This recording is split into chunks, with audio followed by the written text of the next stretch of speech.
இன்றைய முக்கிய செய்திகள். வட மாவட்டங்களில் 4 நாட்களுக்கு 110 டிகிரி வெயில் கொளுத்தும் என எச்சரிக்கை. அக்னி நட்சத்திரம் தொடங்கிய நாளில் நீலகிரி, கோவையில் ஆறுதலாக பெய்த மழை. பாலியல் புகாரில் சிக்கிய பிரஜ்வாலை காப்பாற்ற மத்திய அரசு முயற்சி.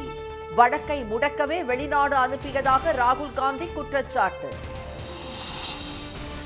இளவரசர் என்று ராகுல் காந்தியை விமர்சித்த பிரதமர், சக்கரவர்த்தி போல செயல்படுவதாக மோடி மீது பிரியங்கா தாக்கு. தேர்தல் பிரச்சார கூட்டத்தில் குழந்தைகளை பயன்படுத்தியதாக புகார். அமித்ஷா, கிஷன் ரெட்டி மீது ஹைதராபாத் போலீசார் வழக்கு பதிவு.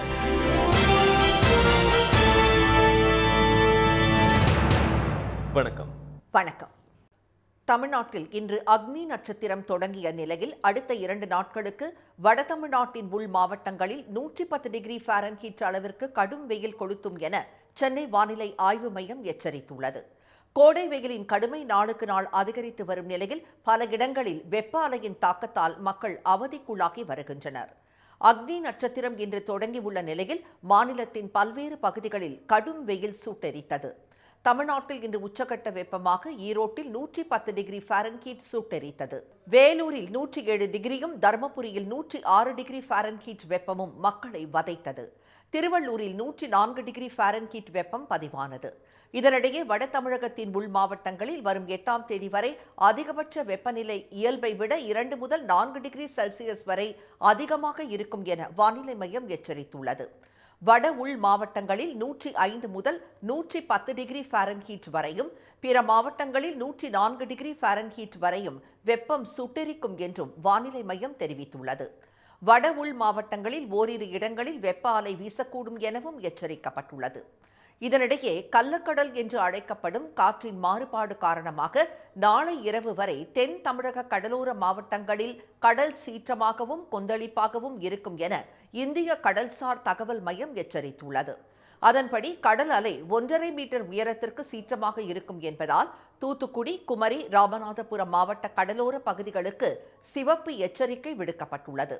எனவே இப்பகுதிகளை சேர்ந்த மீனவர்களும் பொதுமக்களும் மிகுந்த கவனத்தோடு இருக்குமாறு அறிவுறுத்தப்பட்டுள்ளது.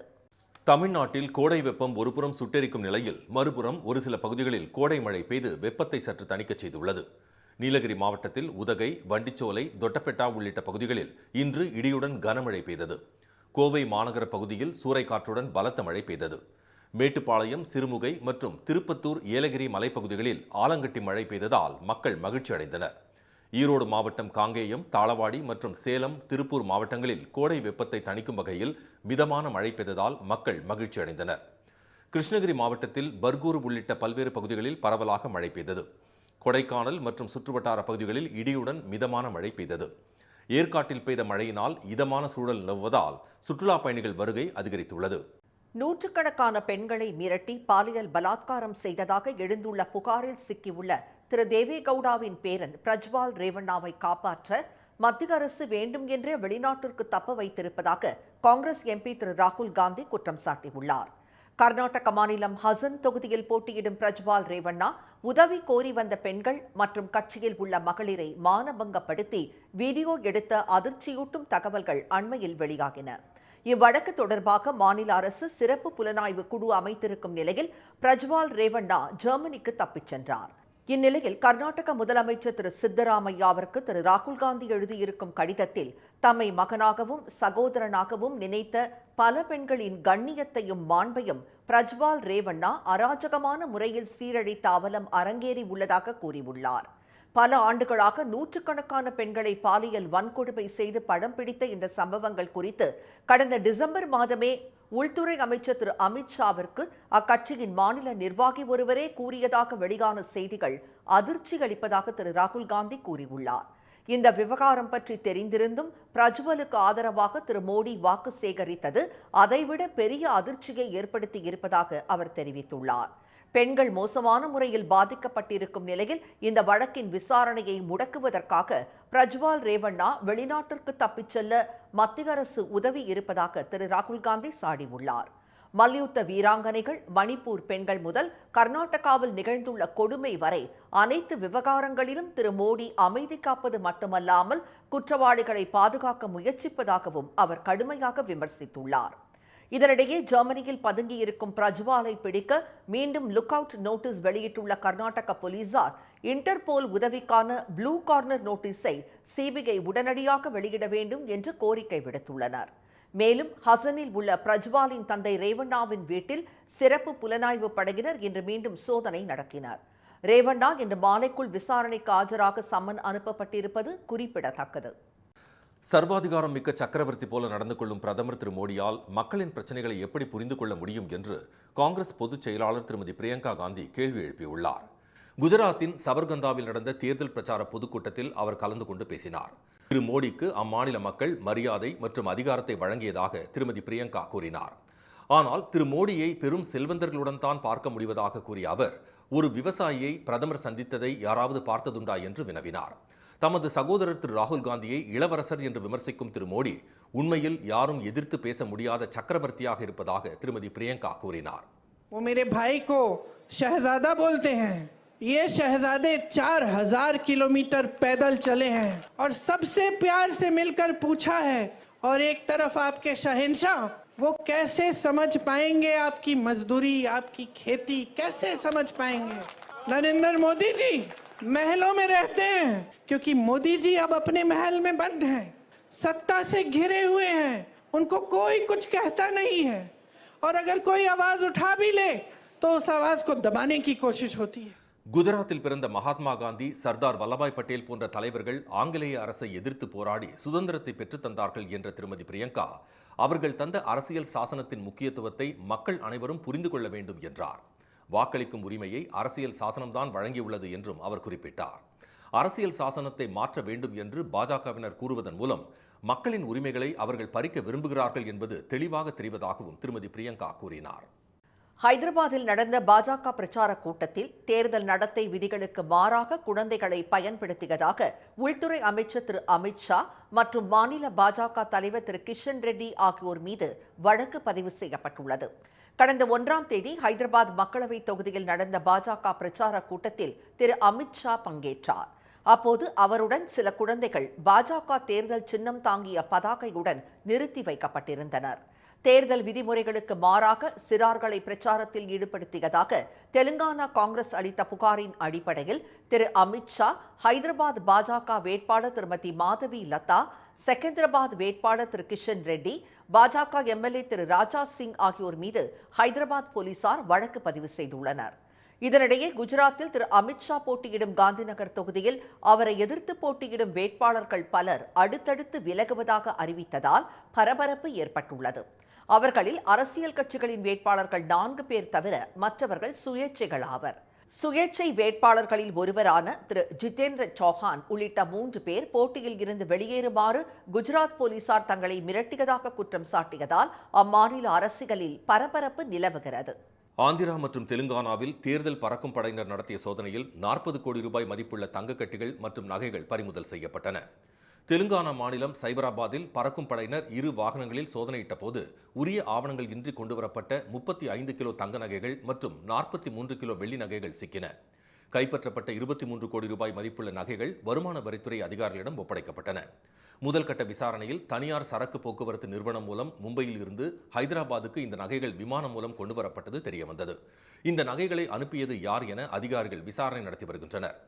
ஆந்திராவில் நடிகரும் ஜனசேனா கட்சி தலைவருமான திரு பவன் கல்யாண் போட்டியிடும் பித்தாபுரம் தொகுதியில் உள்ள கொல்லப்ரோலு சுங்கச்சாவடியில் இன்று அதிகாலை பறக்கும் படை அதிகாரிகள் வாகன சோதனை நடத்தினர்.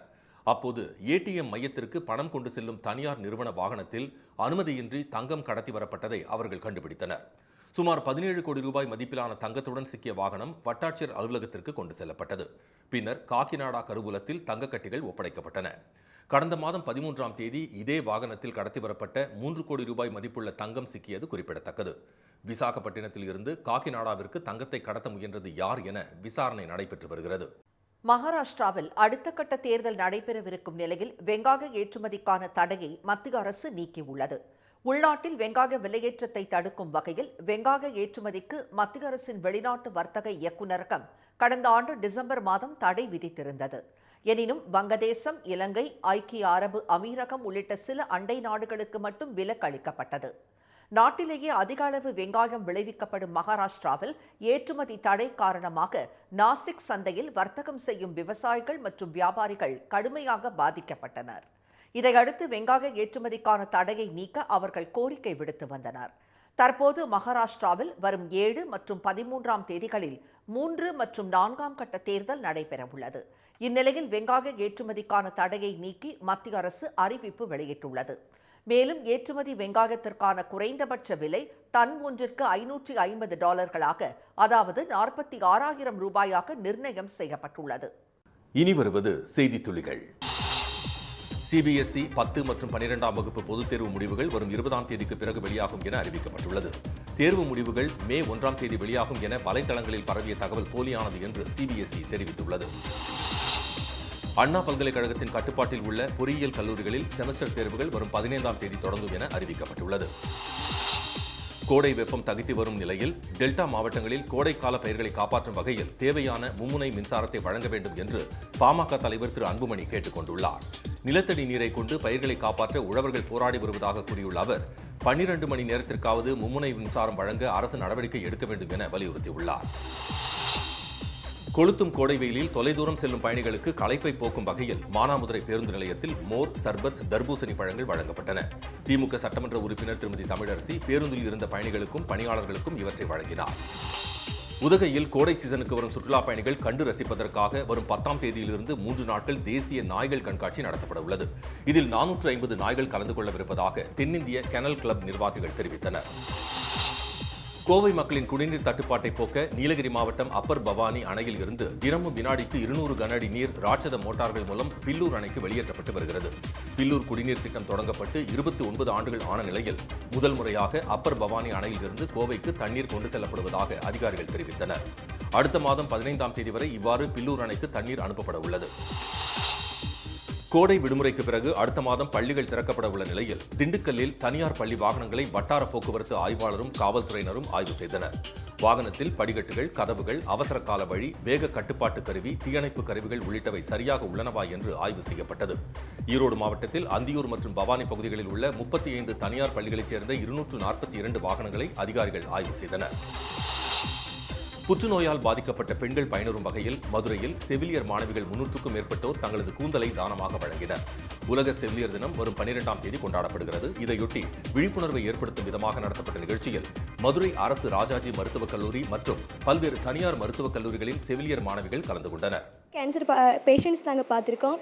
அங்கே அவங்க ரொம்ப கஷ்டப்படுவாங்க. இந்த மாதிரி முடியல, ஐலேஷஸ், ஐப்ரோஸ் எல்லாம் இல்லாமல் அதெல்லாம் பார்த்து தான் எங்களுக்கு ஒரு முடி கொடுக்கணும், அவங்களுக்கு ஒரு அது ஹெல்ப்பாக இருக்கும். அதுக்காக தான் நாங்கள் டொனேட் பண்ணோம். அவங்கள மோட்டிவேட் பண்ணுறதுக்காகவே நாங்கள் கொடுக்குறோம். எங்களை பார்த்து கொஞ்சம் பேர் இந்த மாதிரி டொனேட் பண்ணால் நல்லாயிருக்கும்னு நினைக்கிறேன். சென்னையில் இன்று ஆபரண தங்கத்தின் விலை சவரனுக்கு 120 ரூபாய் குறைந்து 52,800 ரூபாய்க்கு விற்பனையாகிறது. 1 கிராம் 6,600 ரூபாயாக உள்ளது. வெள்ளி விலை கிராமுக்கு 50 காசுகள் குறைந்து 1 கிராம் 86 ரூபாய் 50 காசுகளாக உள்ளது.